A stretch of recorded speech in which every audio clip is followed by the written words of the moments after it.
What is important for me in terms of friendship is somebody who would like always forgive me no matter all the bad things that I do, and also uh, I would like do the same for that person. Friendship to me means somebody who will help me de stress and somebody who can make me laugh. I really appreciate humor and I really appreciate people who have the capacity to cheer me up when I need it. And I think that that's a really important thing, especially being so far from home. It can become very difficult. The biggest barrier is the language. Sometimes it's really hard, even for me, to have the feeling that it's you don't know how to express your feelings to another person. I didn't feel weird, but I felt like there was a definite disparity in the types of people you encounter in Taiwan versus the type of people that you encounter, generally speaking, here.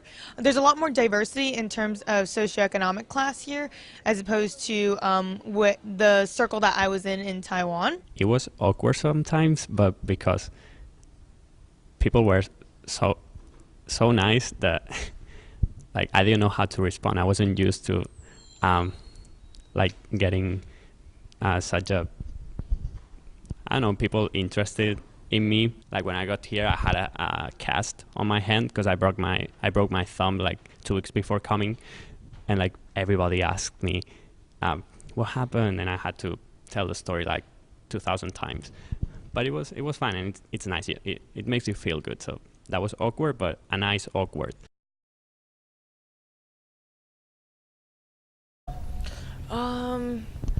Just go out to your comfort zone and talk to more people, and then your language would become stronger. I think it's just finding something that you guys have in common. So you kind of have to just look at the person and kind of try to figure out what you could talk to them about. That's what I usually do. I'm usually like trying to. I guess people are always like as nervous as you are. So if you can make them laugh and you can just kind of like laugh together, that always works out for me. Definitely coming to Davis, it being a small town, and meeting people from different countries or even from different parts of the U.S. It's an interesting experience and exciting at the same time. So my advice for that is, if you're feeling awkward about it, don't worry. Everybody's been in the exact same boat.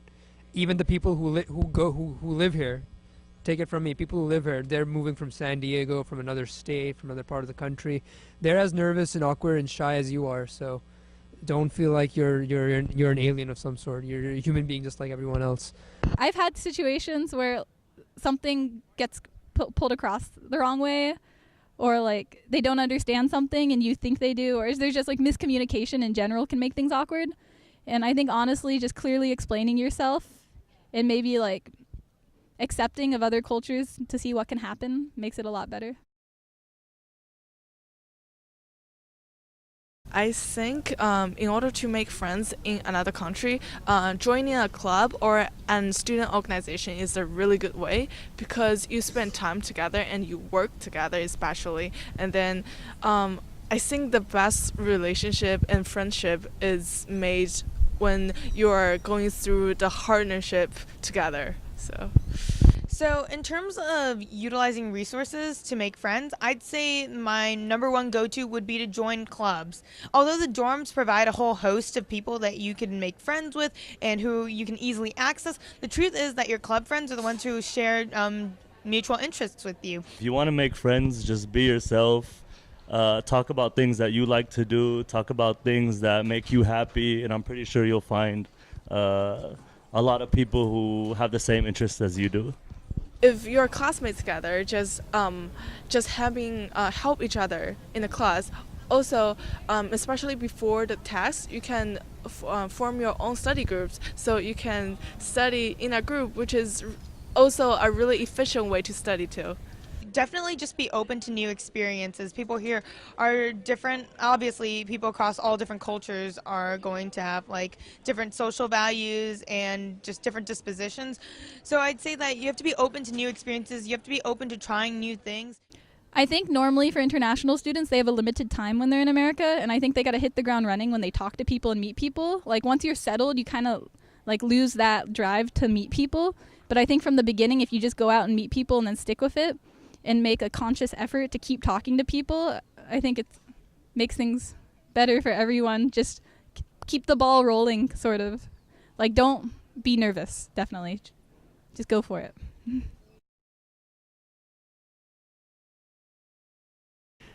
Americans are like peaches.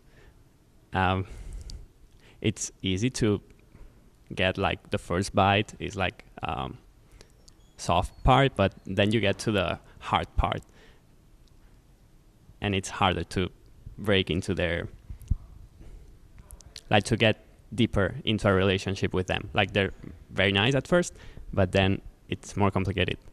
While there's like another type of people that are like coconuts, like difficult to break at first, but then you get to the soft part.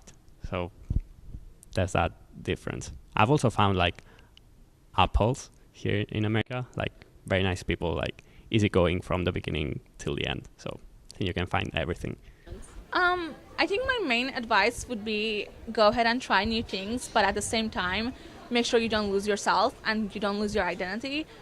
Personally, when I first moved here, I was trying to totally blend in, and at some point I kind of forgot who I was, but then it took me a while to kind of get that back. So it's always great to meet new people and try new things, but don't let that change you.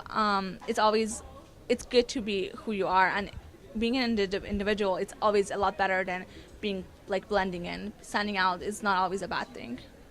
Take it from me, I get homesick too. It's really daunting. And initially I thought to keep all that anxiety and that sadness to myself, but I eventually come to realize that it really helps when you open up to people. And the way people react to how you're homesick and how you're feeling sad and how you miss your home determines how good of a friend that person is, right? The way they react to it. And I think that's a good way to really identify who your close friends are and who your good friends are, who are definitely there out there for you for your best interest. So my advice is, stay strong, hang in there, and yeah, just be yourself. Facebook. It's I have friends pretty much all around the world right now. I move a lot and I also travel a lot, so I meet a lot of people. And Facebook is the best way because you know everything that's happening in their life, even if you haven't talked to them in like 6 to 7 years. I'd say that Skyping helps. Definitely, my best friend and I, we Skype like at least once a week. For me, I've had homestay families in other countries, and I'm really close with my siblings, and we send letters to each other. I think it's really important to keep face-and-face your relationship. So I will hang out with my friends once upon some time.